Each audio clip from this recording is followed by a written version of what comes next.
ምፍናው ናይቲ በሃር እምበኣር ሓቂዩ መስዋዕቱ እምበኣር ድሮ ኣኺሉ ሰዓቱ ተፋኒኹም ሞዶ በጊሓቱ ክንደይ ነይሮም ፈተውቱ ክንደይ ነይሮም ብጾቱ ኣነስ ምእማኑ ሲኢነ መስዋዕቱ ኣቦ ጥበብ ቋንቋ ባህሊ ገይረ ዘይበሃሊ ንእስነቱ ዘይበቐቐ ንገድሊ እምበኣር ተፋኒኹሞ ኣርኪብዎም ንሰብ ገድሊ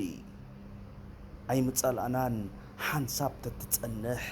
ሕጊ ተፈጥሮ ኮይኑልና ክንሓልፎ ጥራሕ እምበር ቀልጢፍካና ኢኻ ኣቦ ኣእላፍ እንዲኻ ተትርእዮም ፈተውትኻ ተትርእዮም መሳቱኻ ዝተረፈካ የለን ቀሲምካ ዕረፍ ዘይገበርካዮ የለን ኣይትሰከፍ ኣርካን ጥበብ ጠሊ ግደፍ ኣርካን ጥበብ ኢኻ